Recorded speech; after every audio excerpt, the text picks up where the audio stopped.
Vos hablás de que la justicia nacional funciona bien. Sin embargo, la ciudadanía tiende a hablar de una mala imagen de la justicia en general. ¿Qué opinás de eso?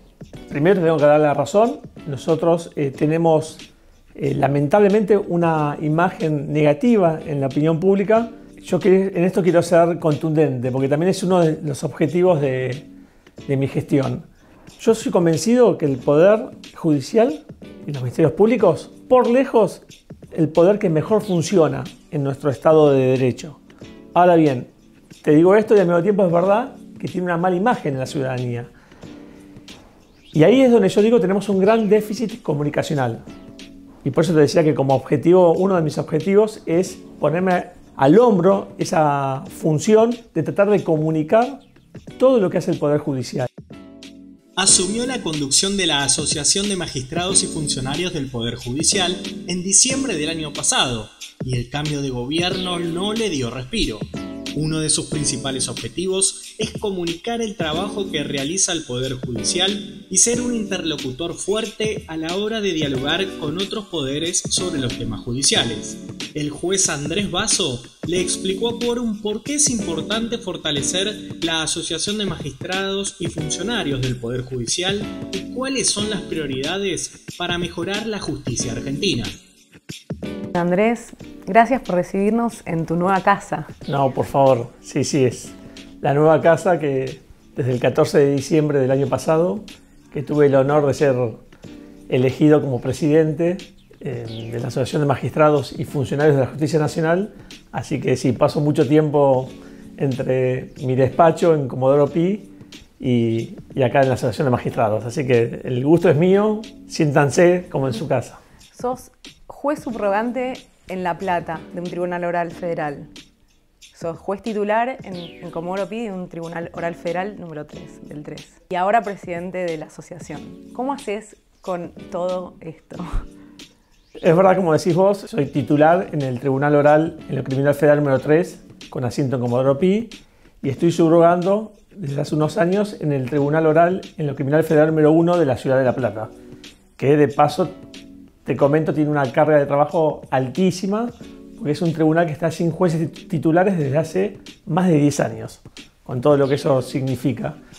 Con lo cual es una subrogancia con una demanda laboral muy importante.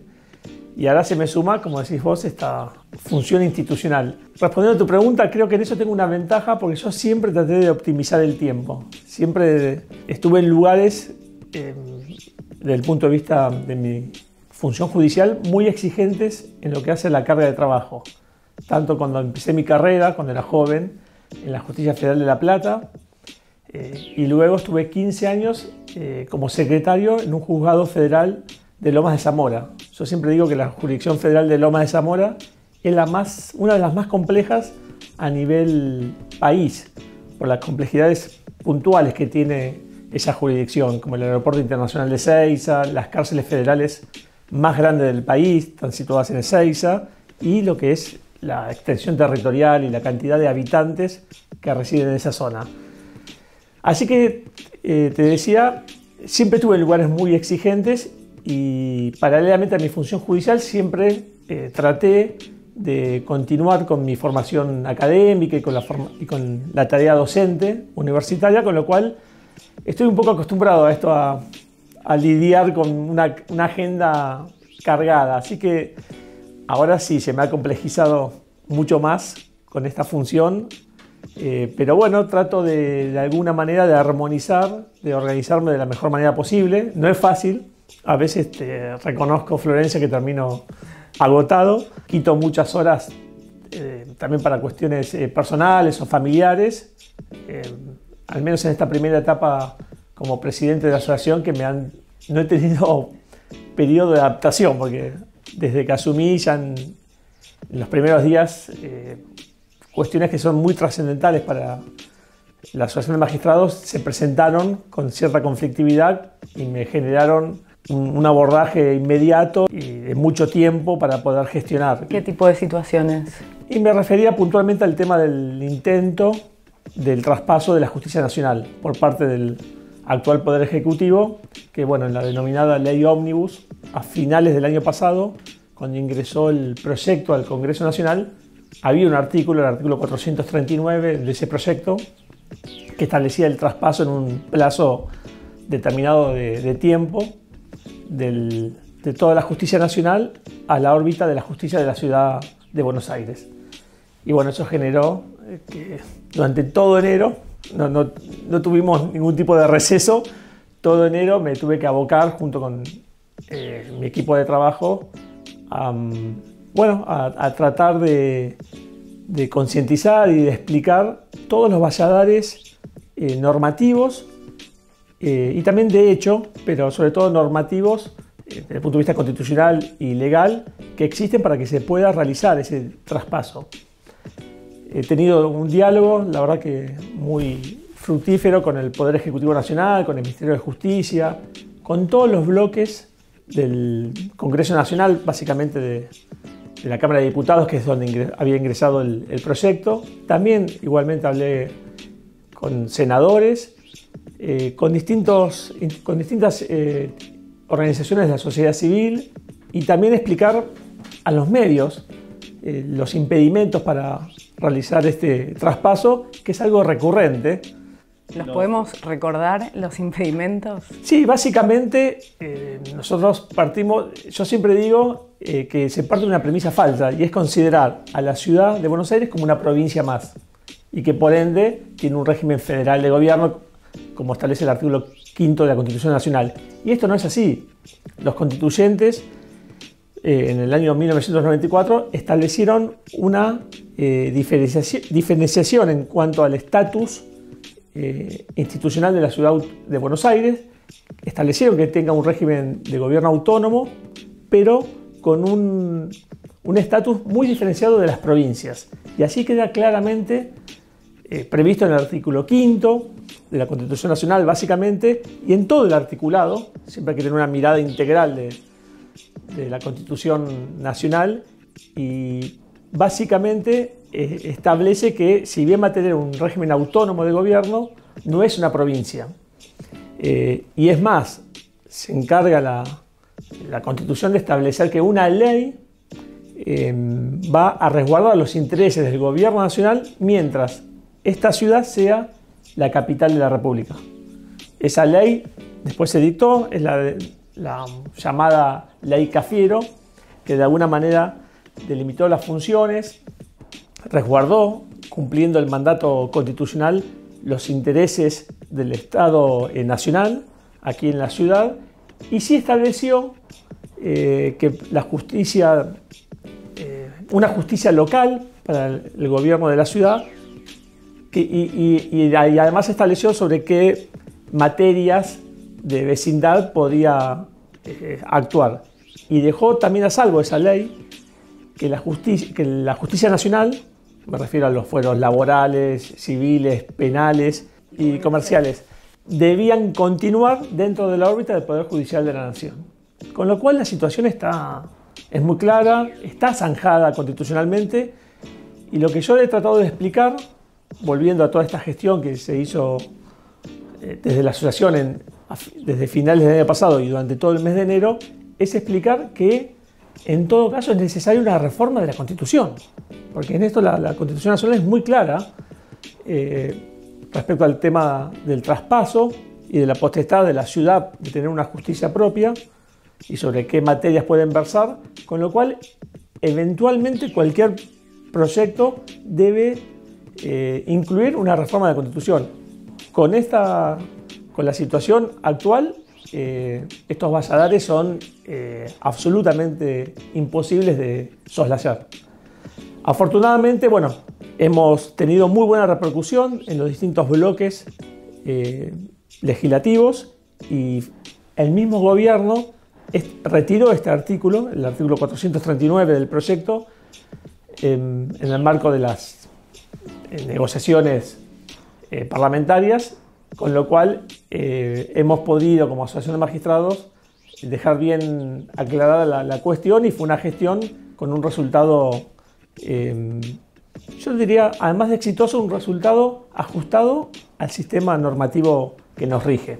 ¿Y cómo fue hablar con cada uno de los bloques? ¿Sentiste esta grieta que está en el aire o vos pudiste consensuar con cada uno? Para mí fue algo nuevo porque bueno, yo tengo un rol claramente técnico como juez federal y por mi formación además.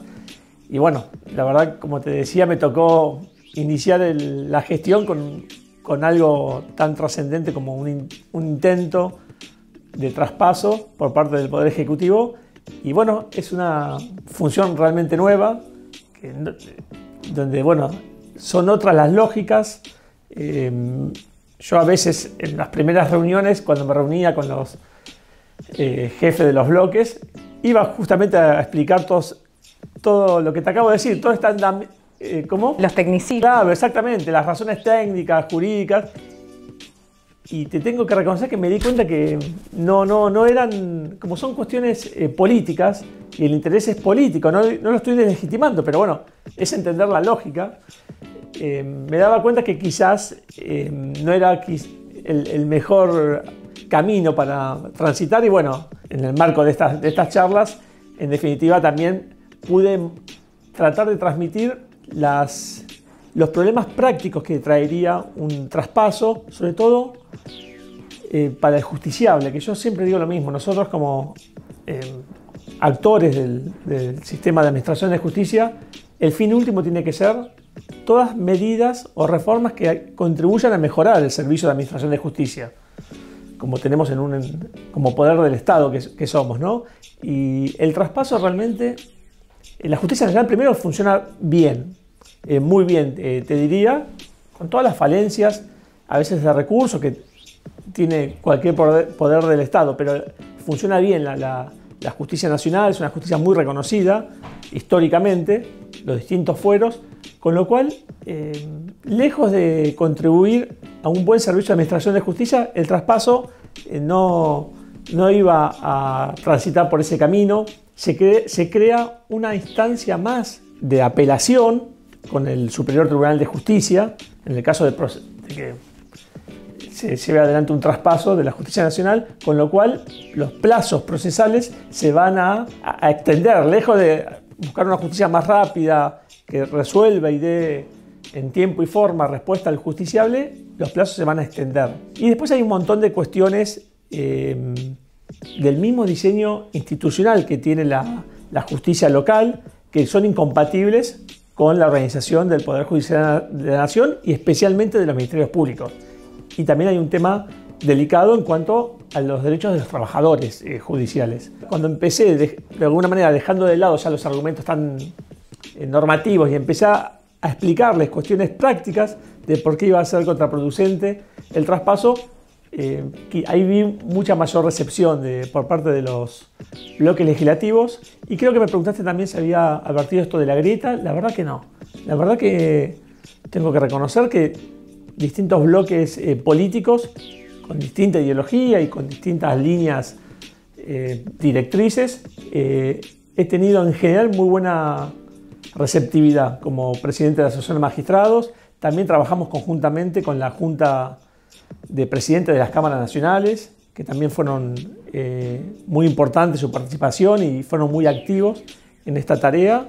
Y yo siempre digo lo mismo, como presidente uno de mis objetivos es tratar de lograr los mayores consensos posibles dentro de los distintos espacios políticos que conforman la Asociación de Magistrados para determinadas cuestiones que para mí son políticas de Estado institucionales que tenemos que tener.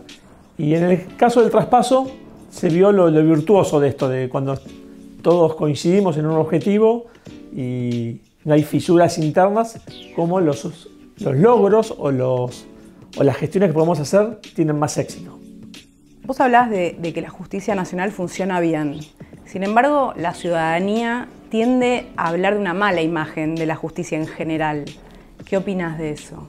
Primero tengo que dar la razón. Nosotros tenemos lamentablemente una imagen negativa en la opinión pública. Yo en esto quiero ser contundente, porque también es uno de los objetivos de mi gestión. Yo soy convencido que el Poder Judicial y los ministerios públicos, por lejos, el poder que mejor funciona en nuestro Estado de Derecho. Ahora bien, te digo esto y al mismo tiempo es verdad que tiene una mala imagen en la ciudadanía. Y ahí es donde yo digo tenemos un gran déficit comunicacional. Y por eso te decía que como objetivo, uno de mis objetivos es ponerme al hombro esa función de tratar de comunicar todo lo que hace el Poder Judicial. La inmensa mayoría de los integrantes del Poder Judicial, de los ministerios públicos, es gente honrada y muy dedicada y comprometida con su función, con vocación judicial. Lo que pasa es que ese juez, ese fiscal, ese defensor, ese funcionario, no son noticia. El buen juez, vocacional y honesto, que trabaja diariamente y lleva su función judicial de manera comprometida, no es noticia. La noticia es el mal juez o algún caso de corrupción, que como toda institución con más de 20.000 integrantes, por supuesto que la hay, y somos los primeros nosotros en querer generar las investigaciones pertinentes, en este caso a través del Consejo de Magistratura, y depurar eso. Pero esa es la noticia. Por eso todo lo que llega a la ciudadanía, a la opinión pública, es el ejemplo de lo que funciona mal en el Poder Judicial. Pero te repito, la inmensa mayoría es gente que hace mucho con muy poco, muchas veces con pocos recursos materiales, humanos, y se trabaja y se hace muchísimo. ¿Cuál es la solución para ir cambiando paulatinamente, porque es algo que va a llevar mucho tiempo? La solución es tratar de poder ir visibilizando al buen juez, al buen fiscal, buen defensor y buen funcionario, que es la inmensa mayoría. Yo tengo ese objetivo. Una de las maneras, y lo he dicho en varias charlas, es que la ciudadanía tenga más contacto con lo que hacemos nosotros. Muchas veces hay una esfera como que no se conoce bien cuál es nuestra función, y para eso te lo digo yo como juez de un tribunal oral.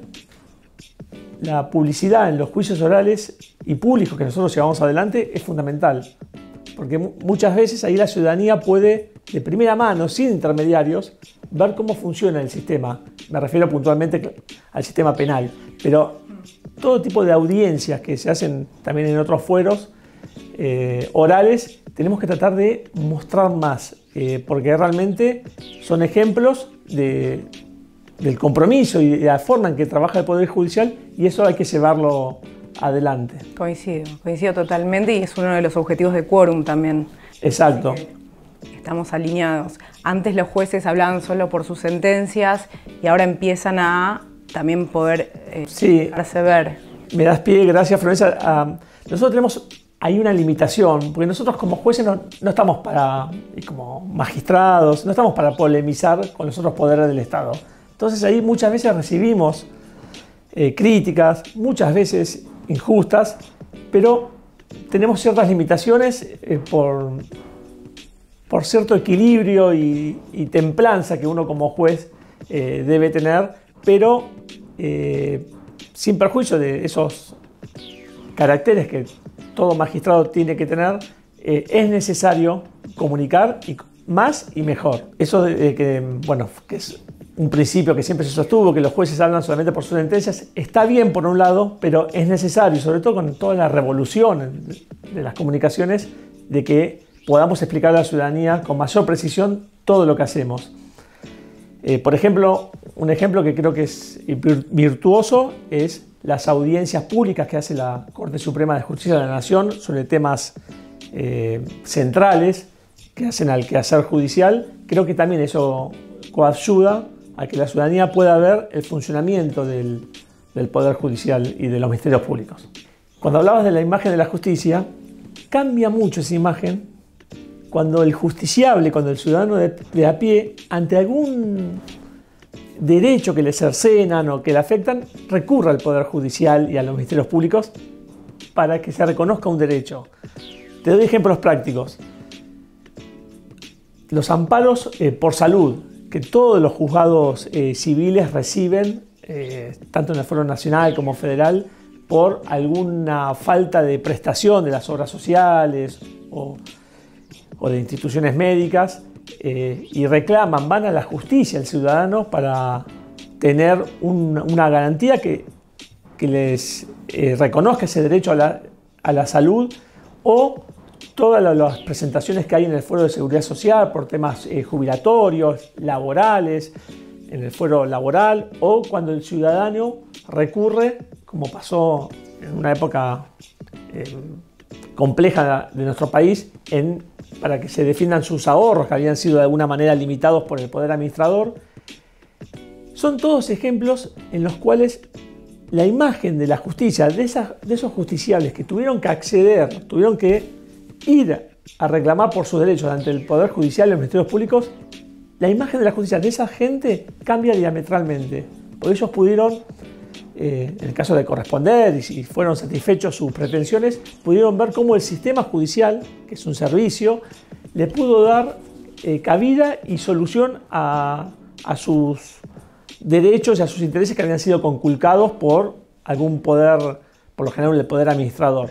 Entonces ahí vemos que también tenemos que visibilizarlo mucho más, pero estos casos concretos que te estoy diciendo se dan diariamente a lo largo y ancho del país en todos los juzgados y tribunales de justicia, y bueno, es un ejemplo de cómo, de acceso a la justicia, de cómo la justicia con una mirada mucho más cercana al ciudadano, más humanitaria, puede responder a los sectores no solamente vulnerables, sino quizás a sectores que no son vulnerables por sí, pero que ante un poder del Estado ven conculcados sus derechos, y el Poder Judicial y los ministerios públicos están para atender y, en el caso de corresponder, reconocerles esos derechos. Entonces me parece que cuando hablamos de la imagen de la justicia no se tiene en cuenta también esa mirada del justiciable. Nosotros como comunicadores,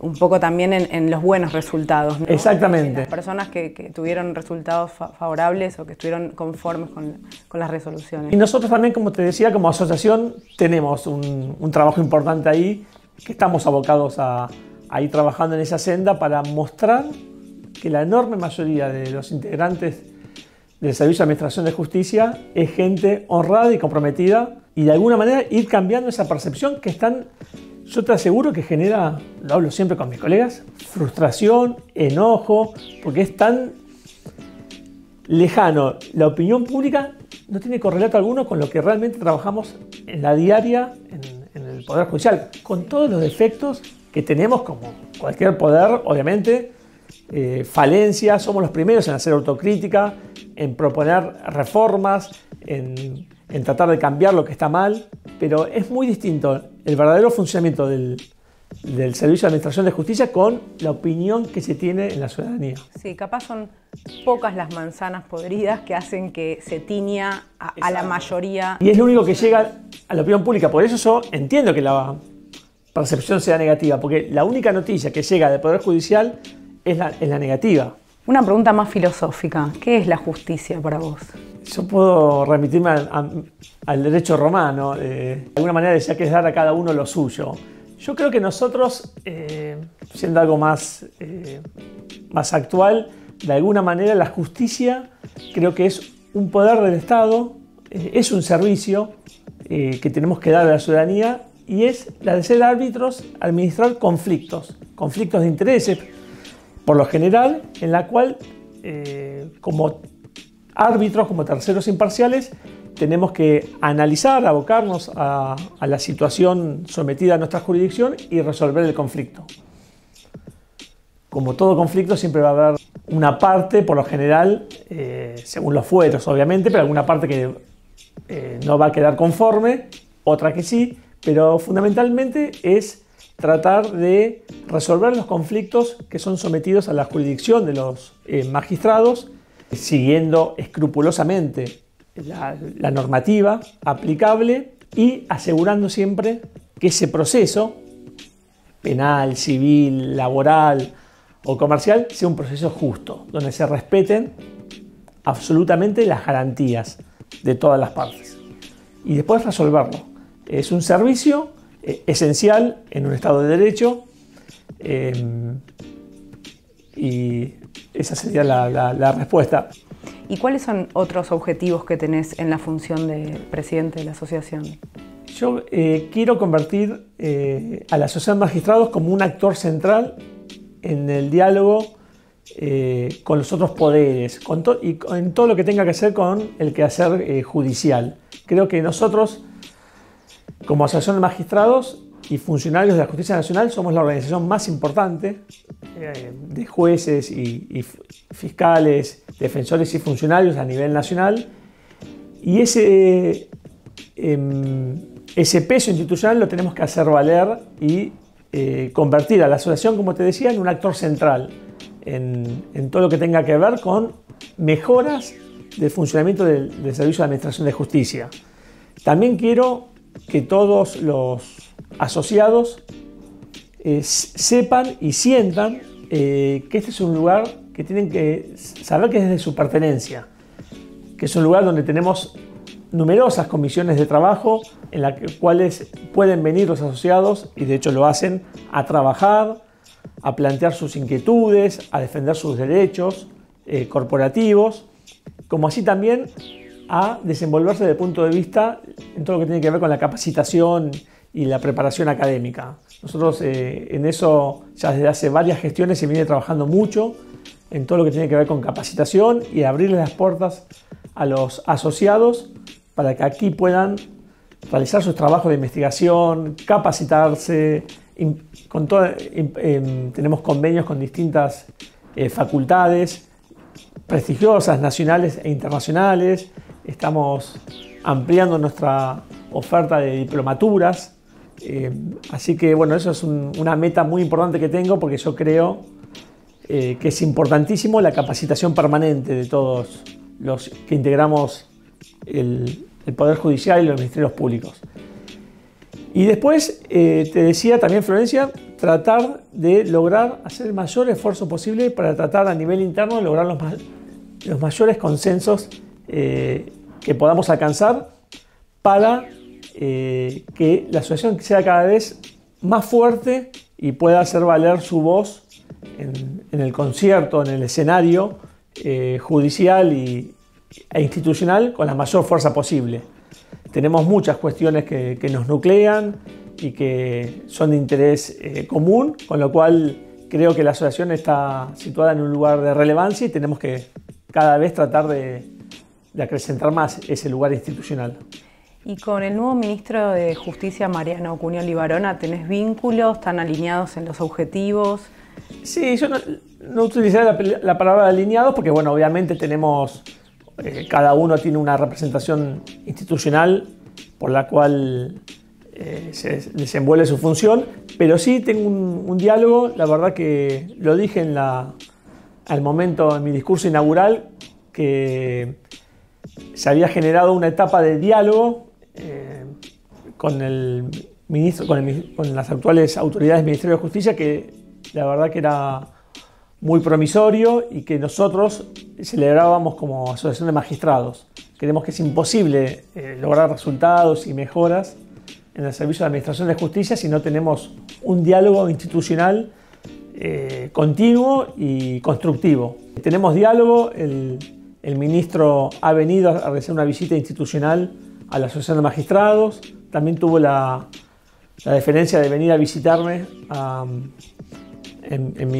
mi oficina judicial antes de asumir, y yo también todavía era presidente electo pero no había asumido, con lo cual formamos parte de la comisión interpoderes de reforma, de aplicación del nuevo Código Procesal Penal Federal. Nos convocan permanentemente y nosotros obviamente que estamos siempre predispuestos a colaborar y aportar toda nuestra expertise para el mejoramiento del sistema. Eso es nuestra finalidad última, con lo cual el diálogo es bueno, es constructivo, siempre obviamente marcando claramente que nuestro eje rector es velar por la independencia judicial como eje rector. ¿Crees que hay independencia judicial? Sí, yo tengo un concepto de independencia muy amplio. Para mí, el juez tiene que ser independiente no solamente de los poderes políticos, eso por supuesto va de suyo, de los demás poderes políticos que conforman el Estado de Derecho, pero también el juez tiene que ser independiente de los otros grupos de poder que existen en cualquier sociedad. Me refiero a los grupos económicos, los grupos mediáticos, organizaciones, instituciones de la sociedad civil. Tiene que ser independiente, yo siempre digo, hasta de sus propias ideas, porque el juez, como por su carácter de ser humano, tiene obviamente un conjunto de ideas, de pensamientos, de valores, y eso está muy bien, que si no, realmente sería preocupante que no lo tengamos. Lo que sí, el juez tiene que ser, al momento de resolver, independiente hasta de esos pensamientos y de ideas que conforman su personalidad. Con lo cual, nunca jamás las ideas o los valores que uno pueda tener puede implicar que el juez prevarique en sus resoluciones. Con lo cual tengo un concepto de independencia, creo que muy amplio, y es fundamental para mí. El buen juez es el que cumple su rol de esta manera. Siempre recuerdo una frase de Carmen Argibay, la recordada ministra de la Corte Suprema, que decía: no es un cargo para ser amigos, es un cargo ingrato y no es un cargo de juez para hacer amigos. Obviamente que uno, como hablamos, te lo contesté en otra pregunta, uno resuelve sobre conflictos de intereses, y alguna parte siempre va a quedar, la parte que no obtuvo un resultado acorde a sus intereses va a quedar disconforme, pero es un cargo ingrato. Pero bueno, yo siempre digo, para mí es un honor ejercer la magistratura, y creo que la República es un cargo tan importante el de ser magistrado, porque la República de alguna manera pone los bienes más importantes para el ciudadano, que es la libertad, el patrimonio, y algo más importante que la libertad y el patrimonio, que es el honor de las personas, a cargo de un magistrado. Entonces, creo que es una tarea sublime la que tenemos, y que por eso la Constitución también nos dota de determinadas garantías para que podamos llevar adelante esta función de manera independiente y sin injerencias ni presiones externas. ¿Qué opinas de los dos candidatos propuestos para la Corte Suprema? Nosotros hemos hecho un pronunciamiento institucional en la cual nos hemos referido puntualmente a la cuestión de género. Yo eso tengo un compromiso personal como presidente. Nosotros tenemos en toda la estructura judicial un problema crónico, que son las vacantes, de alrededor de un 30%, teniendo en cuenta ministerios públicos y los distintos fueros del Poder Judicial de la Nación. Tenemos un 30% aproximado de vacantes. Eso genera, obviamente, que el sistema no pueda funcionar de la mejor manera. Y el problema aún se agrava más cuando vemos la disparidad que hay en cuanto al género para la cobertura de las vacantes. Con lo cual, te decía, en eso tengo un compromiso personal, y por eso hemos emitido un comunicado institucional donde consideramos que, y además está legislado en un decreto del Poder Ejecutivo, que se tiene que atender esta cuestión de género. Y en la reforma del 94. Además, con lo cual creo que sería oportuno que haya una candidata mujer, sin perjuicio que obviamente es una facultad en este caso, conforme al sistema constitucional vigente, del Poder Ejecutivo, de proponer a los candidatos.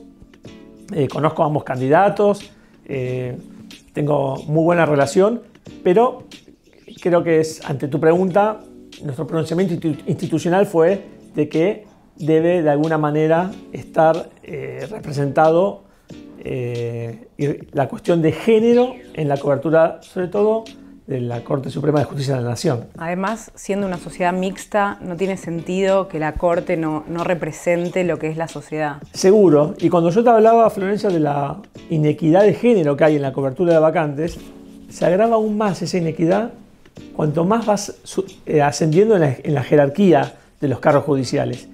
Y no es casual eso. Trato de ser, y creo que lo logro, consecuente entre lo que digo y lo que hago. Y por eso es que nosotros hicimos ese pronunciamiento institucional. Y veo que muchas veces hay muchas declamaciones, muchas declaraciones respecto a la igualdad de género, a la presencia de esta cuestión en la cobertura de cargos judiciales, pero después no tiene un correlato en la realidad. Creo que en la Corte es un ejemplo de que no está ocurriendo. No está ocurriendo y capaz hoy en día en los directorios de empresas o de asociaciones se exige que haya mujeres y hombres en los cargos altos y no se entiende que en la Corte no... Máxime cuando además uno de los reemplazos es por Elena Hayton de Nolasco, con lo cual lo que uno esperaría que se reemplace por una mujer. ¿Y cómo ves la implementación del sistema acusatorio? ¿Crees que se puede avanzar rápidamente? Nosotros también ahí nos expresamos como Asociación de Magistrados. El sistema acusatorio es un sistema que en realidad el código se sancionó en el año 2014, si yo no recuerdo mal, con lo cual ya hace 10 años. Con lo cual en esto tengo que de alguna manera darle la razón al ministro, que me lo ha dicho a mí, que si seguimos esperando, bueno, ya han pasado 10 años y solamente se aplican en 2 jurisdicciones federales del país. Eso es cierto. También es cierto, yo me encargué como presidente de la asociación de transmitírselo al ministro de Justicia y tuve mucha receptividad. También es cierto que el Código Nuevo genera todo un cambio de paradigma en la normativa procesal muy importante, con otras funciones de todos los actores en el proceso penal, con lo cual, y crea nuevos cargos, nuevas oficinas judiciales, con lo cual es imposible implementarlo si no va acompañado esa decisión institucional de la creación de las oficinas respectivas y de los cargos pertinentes. Eso fue lo que tratamos de transmitirle a las autoridades del ministerio cuando se había dictado aquella resolución ministerial por la cual se ponía de forma muy breve, se ponía en vigencia el código en la jurisdicción federal de Rosario, de la Cámara Federal de Rosario. Y bueno, creo que una buena medida fue diferirlo hasta el 6 de mayo y eso generó, nosotros tuvimos una reunión con las autoridades de la Corte, con el Ministerio Público, eso nos dio una ventana temporal para que la Corte pudiera otorgar los cargos pertinentes que son necesarios para una implementación exitosa. También generó que el Ministerio Público pudiera también readecuar y readaptar determinadas estructuras. Creo que es una reforma que se impone, un consenso en que es un sistema donde las funciones del juez de investigar y juzgar al mismo tiempo, como sucede en la actualidad, no es quizá la que mejor resguarda la garantía del juez como tercero imparcial, y que sea el fiscal como representante de la acción pública el encargado de llevar adelante la investigación con la contraparte, que es la defensa, y nosotros situados como terceros imparciales con la función de decidir el derecho, de juzgar. En ese sentido creo que es una reforma que ya se aplica al sistema acusatorio en la mayoría de los países de la región y en las provincias, en las justicias provinciales. Es una tendencia procesal, como te comentaba, y es ley del año 2014, con lo cual está bien la decisión del gobierno de llevarlo adelante, pero con estos recaudos que nosotros nos encargamos como asociación de pronunciarnos, y que bueno. ¿No se podrían reagrupar, digamos, las personas que están en los juzgados ahora, capaz pasar a estas nuevas? Sí, eso hay mesas de diálogo donde estamos conversando de esa situación, porque hay todo un reacomodamiento edilicio y también de recursos humanos para poder llevar a la práctica el nuevo sistema conforme lo establece el código, ¿no? Además, cada provincia es un... Y tiene su coyuntura.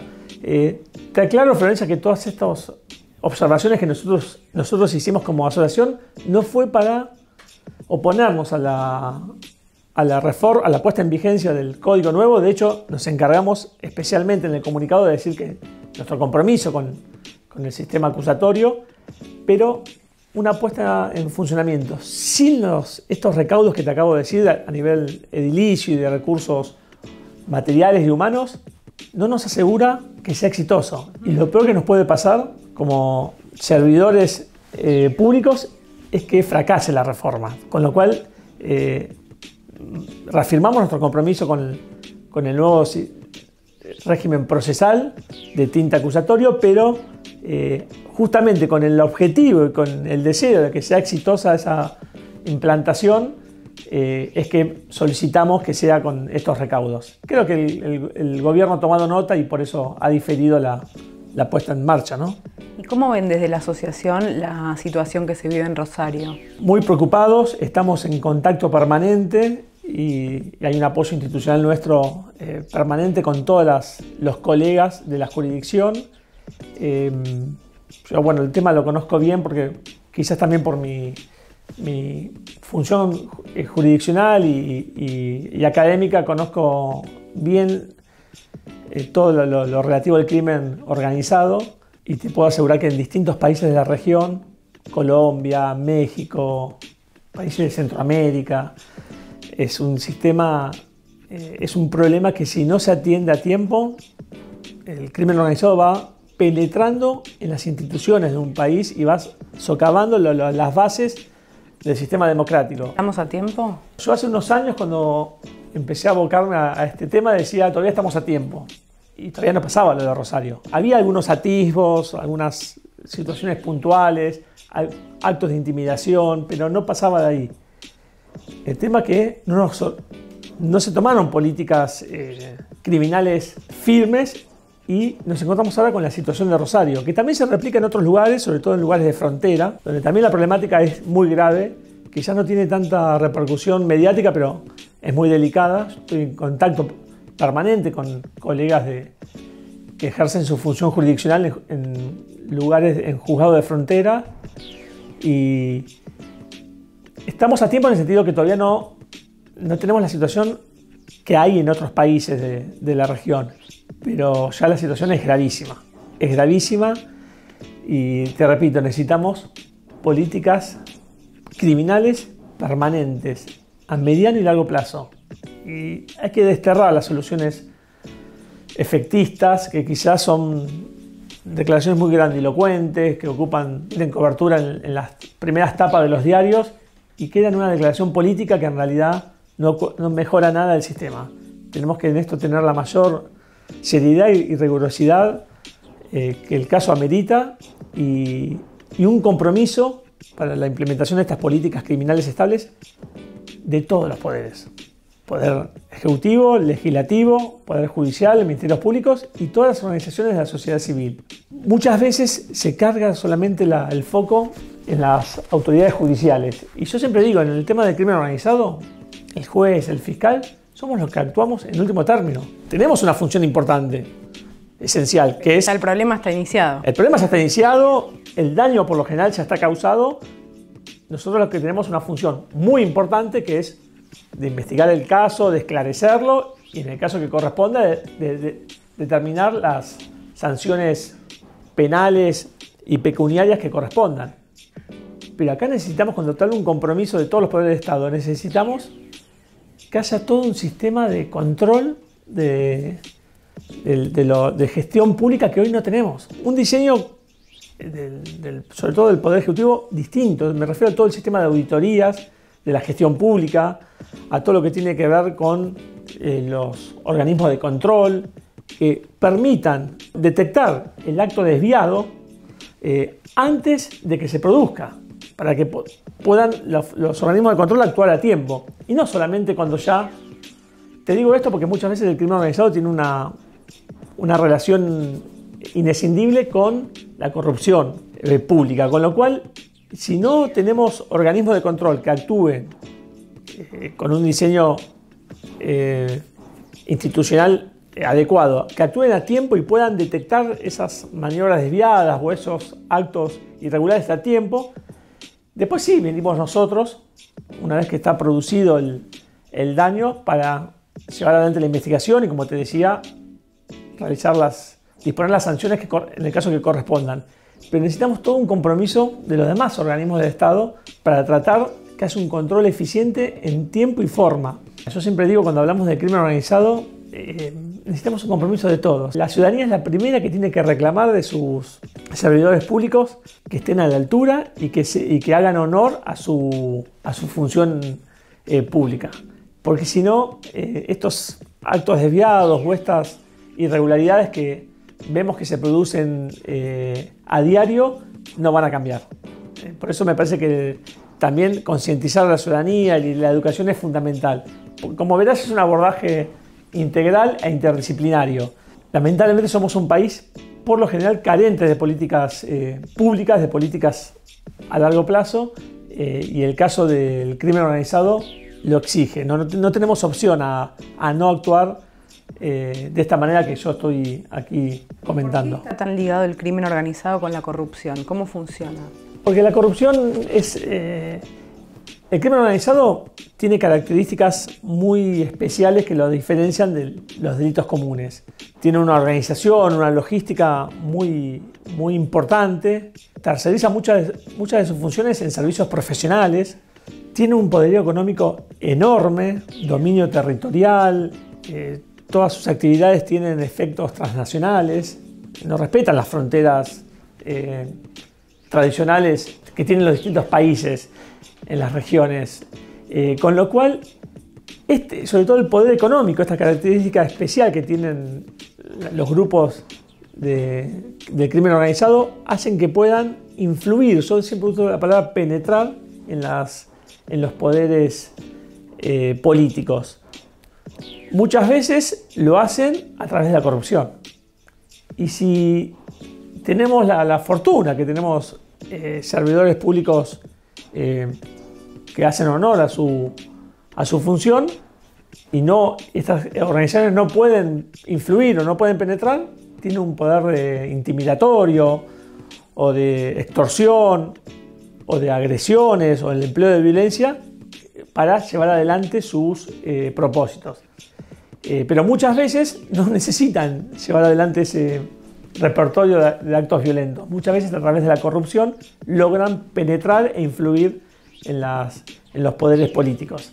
Yo siempre digo que es un aliado indispensable la corrupción pública del crimen organizado.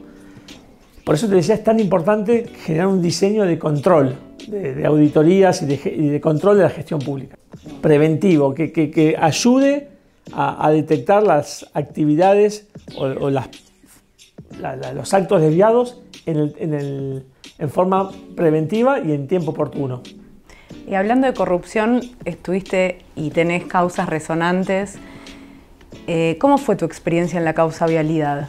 Te voy a hablar de lo personal, porque desde el punto de vista de lo que hemos resuelto, bueno, como dijimos al comienzo, nosotros hablamos por nuestra sentencia y todas mis conclusiones a las cuales yo arribé después de un juicio extenso de más de 2 años de duración, con donde se pudo realizar una producción probatoria muy abundante, ofrecida por todas las partes. Todas mis conclusiones a las cuales yo arribé están claramente definidas en los votos, tanto en el voto unánime de condena como en un voto en disidencia respecto a una imputación que conformaba el objeto procesal. Así que en eso no tengo más que decirte que todas mis conclusiones, a las cuales arribé después de todo el análisis que hice de la producción probatoria, de escuchar a todas las partes, a las defensas y a las partes acusadoras, están volcadas,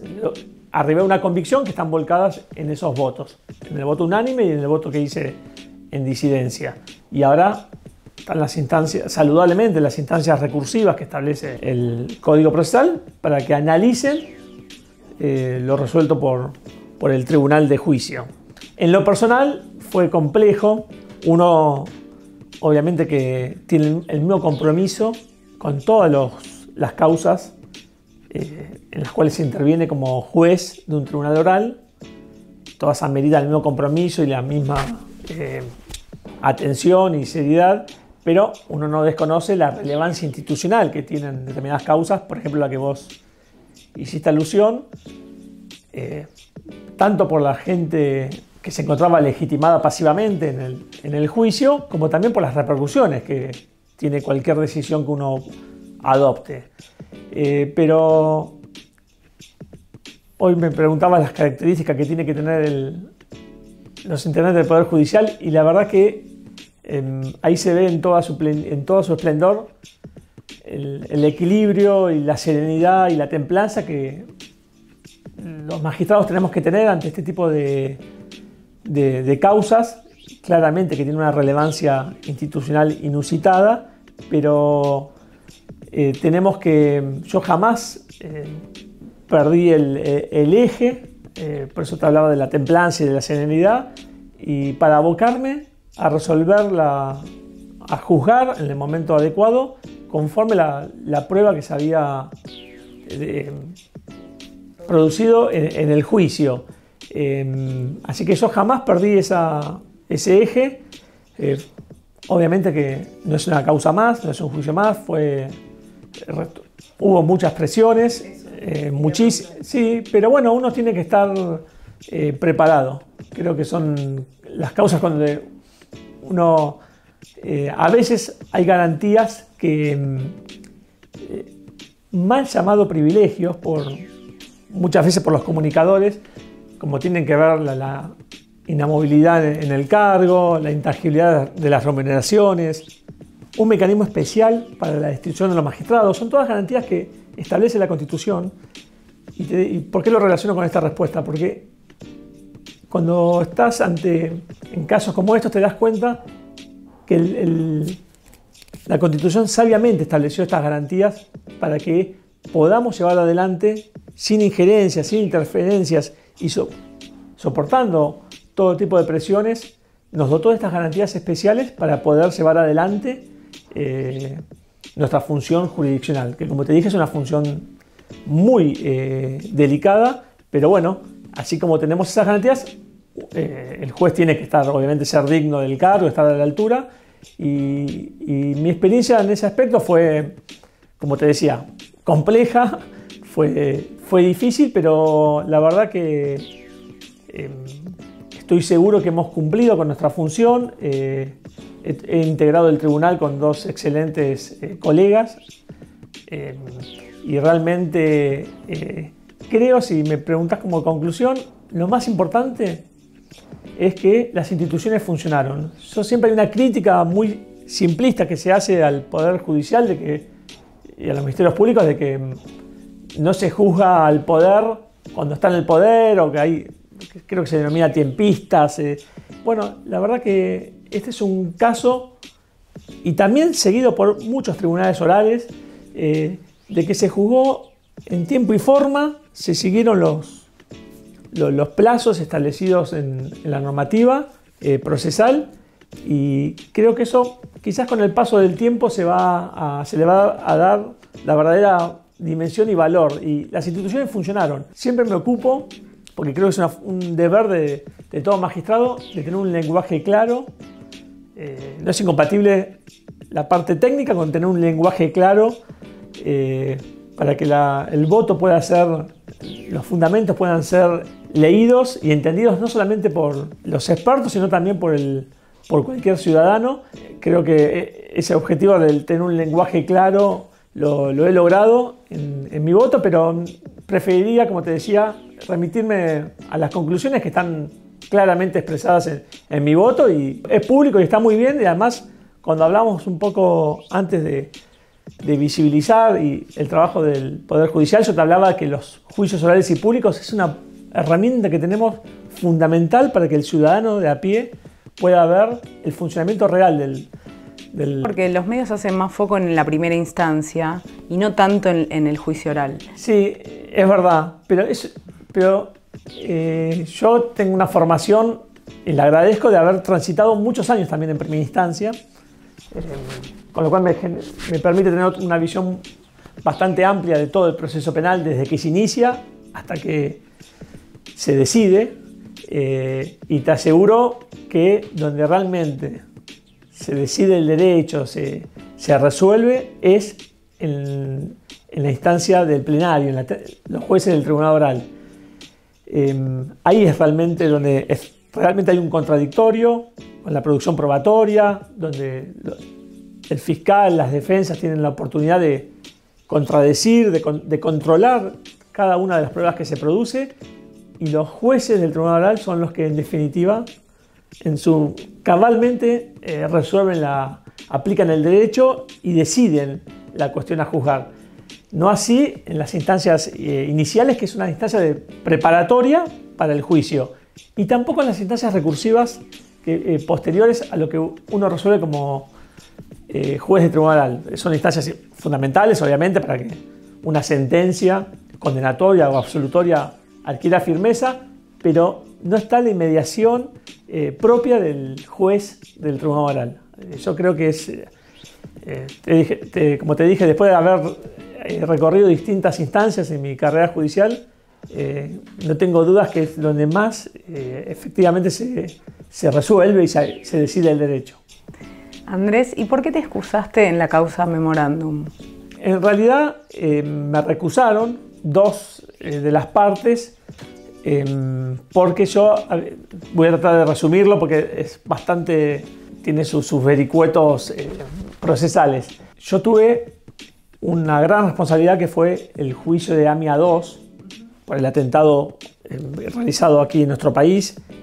Nosotros, junto con mi colega el doctor Ríos y el doctor Canero, que integra otro tribunal oral federal, aquí de Capital Federal, pero que integró mi tribunal, llevé adelante el juicio por el atentado a la AMIA, en la cual estaba como imputado Tejeldín, que era la llamada conexión local. Dos defensas en la causa Memorándum consideraron que de alguna manera ya habíamos intervenido y sentado opinión en todo lo que es el universo AMIA, para llamarlo de alguna manera, el universo judicial, y bueno, hicieron un análisis en la cual consideraron que de alguna manera nosotros ya habíamos resuelto, que eso es así, efectivamente habíamos resuelto en este juicio oral, habíamos absuelto al único imputado que estuvo en juicio, y que eso de alguna manera comprometía nuestra postura, nuestra imparcialidad para el juicio. Finalmente eso fue resuelto por otros colegas de otro tribunal, no se hizo lugar. Actualmente entiendo que hay todavía una instancia recursiva más, así que estamos a la expectativa de que se resuelva eso para saber definitivamente cómo va a quedar integrado. Exactamente, estamos aguardando que se... ¿Vos considerás que tomaste partido? Yo ya hice un informe en este incidente de recusación, en la cual dejé planteada mi opinión, pero bueno, en definitiva eso lo resolvieron colegas que consideraron, en el caso nuestro, que nuestra intervención primigenia en aquel juicio oral y público por el atentado a la AMIA no alteraba nuestra condición para poder intervenir en este debate, con lo cual ahora, como te decía, está en la Cámara Federal de Casación Penal para que se resuelva. Sí, vas a integrar vos el tribunal. Exacto. ¿Y quién más? La integración actual está el doctor Rodrigo Jiménez Uriburu, Javier Feliciano Ríos y yo. Pero como te decía, estamos esperando que toda la instancia de recusación que fue oportunamente planteada por algunas defensas quede definida. Y en la causa Oil Combustibles, ¿cómo fue tu postura y cómo fue tu experiencia? Me estás haciendo recordar que tuve varias causas complejas. Bueno, en Oil Combustibles fue una causa también muy compleja. En el medio recuerdo que pasó lo de la pandemia, con lo cual tuvimos que de alguna manera modificar cómo se venía llevando adelante la modalidad del debate. En esa causa fue con la integración titular del Tribunal Oral en lo Criminal Federal número 3. Hubo un voto unánime de condena para el funcionario público, que era quien era el titular de la Administración Federal de Ingresos Públicos. Y después yo hice un voto en minoría, también por la condena de los extraneus, que se denominan desde el punto de vista técnico, que eran los particulares que, según mi interpretación de los hechos, había una convergencia intencional con el funcionario público. pero eso fue un voto de minoría, el voto de la mayoría absolvió a los particulares. Lo mismo te puedo decir que te dije del anterior juicio que me preguntaste. Lo más importante es que estos debates orales y públicos, cualquiera sean los imputados y de cualquier signo político, puedan ser realizados en tiempo y forma. Mostrar que las instituciones funcionan. Después las decisiones son obviamente producto de las convicciones a las cuales arriba cada magistrado. Eso es normal y hasta te diría muchas veces es saludable, y después están las instancias recursivas. Hay muchas cuestiones e institutos que son cuestiones de interpretación, y para eso están los fundamentos para poder explicar los argumentos de cada uno y la forma en que el juicio que uno realiza para llegar a una decisión. Pero lo importante es que los juicios orales y públicos se hagan. Hubo un cambio en los últimos 10 años, te diría, de paradigma. Vos recién hablabas de mis colegas de primera instancia, y quizás también ese protagonismo era porque las causas duraban mucho en primera instancia y no llegaban nunca a la instancia de juicio. Y ahí es un cambio favorable que engloba a todos los operadores del sistema, los jueces de primera instancia y también a los de tribunales orales, que las instrucciones duran menos, que es una etapa de recolección de prueba y de analizar las cuestiones básicas de responsabilidad, y que después se eleve la causa a juicio, y que los tribunales de juicio puedan hacer el debate oral y público con un verdadero contradictorio y con un control absoluto de la prueba por parte de las partes, y decidir. Y la ciudadanía ahí me parece que puede, como decíamos hoy, ver bien el funcionamiento del sistema. ¿A partir de cuándo fue este cambio de que en la primera instancia...? Y mira, yo asumí en el año 2015. A mediados de 2015, yo hace casi 10 años que soy juez federal de un tribunal oral, y desde que yo asumí te diría que yo, en todo caso, en el 2015 recién empezaba como magistrado, pero por mis colegas que hacían más tiempo que cumplían esta función me decían que antes no era así. Entonces creo que te dije 10 años y creo que fui acertado. Hace que las instrucciones duran menos, se elevan a juicio en tiempo y forma en general, y se hacen los juicios. Y no me circunscribo solamente a la jurisdicción aquí de la capital federal, que quizás son los juicios, obviamente, como acá es el asiento de las autoridades nacionales, son los juicios más relevantes desde el punto de vista institucional, pero también mis colegas de tribunales orales nacionales y federales en las distintas jurisdicciones, te aseguro que hay una producción de debates orales y públicos enorme, con agendas realmente muy cargadas que tenemos todos los jueces de juicio, y eso habla que el sistema, te repito, funciona y que los juicios se hacen. Yo soy un convencido, siempre digo que el fracaso de los países viene de la mano del fracaso de sus instituciones, y por eso necesitamos instituciones fuertes, tanto poder ejecutivo, legislativo, y en lo que a mí me concierne, un poder judicial y ministerios públicos fuertes, y también desde el punto de vista institucional una asociación de magistrados fuerte. Y bueno, una de las formas de coayudar a ese fin es que se puedan realizar los juicios orales y públicos, y eso da, y no solamente en estas causas de corrupción, en todo tipo de las causas de crimen organizado. Me has preguntado obviamente por las causas que quizás generan mayor repercusión, pero nosotros continuamente tenemos causas de crimen organizado, de narcotráfico. En el tribunal en el cual soy titular hemos realizado 2 juicios de narcotráfico muy importantes, con bandas del crimen organizado, causas de trata de personas, de secuestro extorsivo, todo lo que tiene que ver con el proceso de memoria, verdad y justicia, las causas de lesa humanidad, sobre todo en la jurisdicción federal de La Plata. Tenemos, por cuestiones históricas de cómo estaban en su momento, en la época de la última dictadura, conformados los distintos lugares, los centros clandestinos. La Plata era un lugar emblemático, con lo cual la agenda que tiene ese Tribunal Oral de La Plata en causa de lesa humanidad es muy importante, y se llevan adelante tenemos como déficit del paso del tiempo, obviamente, que genera a veces una cuestión que se denomina a veces impunidad biológica, pero bueno, la cantidad de juicios que se ha realizado es enorme a lo largo y ancho de todo el país.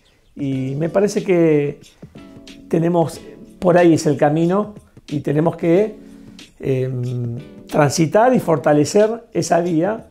Por eso a veces te decía, cuando me preguntabas de la imagen de la justicia, a veces la frustración que genera, porque si uno ve los números, que están nosotros mostrarlos y mostrarlos mejor, pero del trabajo que se hace, en este caso te hablo de la justicia penal, pero lo mismo lo que es la justicia civil, patrimonial y de familia, todos los conflictos intrafamiliares, la justicia laboral, de seguridad social, comercial, el trabajo diario que se hace, y sin embargo la opinión generalizada de la sociedad es muy negativa sobre el funcionamiento del Poder Judicial. Pero bueno, como hablamos al comienzo, es una tarea que me he puesto al hombro de tratar de gradualmente ir modificando esa percepción de la ciudadanía.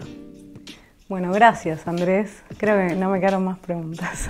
Bueno, para mí ha sido un gusto. Te quiero decir expresamente que valoramos mucho en la Asociación de Magistrados y también en el ámbito jurisdiccional la tarea y de difusión realizado por vos, Florencia, porque también nos permite poder mostrar el trabajo diario de todos los jueces, fiscales, defensores, funcionarios, y para nosotros es muy importante, porque muchas veces, como te decía, tenemos ciertos límites para poder mostrar nuestro trabajo o defendernos de críticas muchas veces totalmente malintencionadas o con algún interés detrás no explícito. Y bueno, yo sé que vos, con la calidad que lo haces habitualmente, poder mostrar el trabajo del servicio de justicia es fundamental. Necesitamos esa ayuda, y realmente en este caso recibirte acá en nuestra casa fue un gran gusto, y te lo agradezco yo. Gracias, porque yo también necesito de ustedes para poder comunicar. Muchas gracias. Por favor.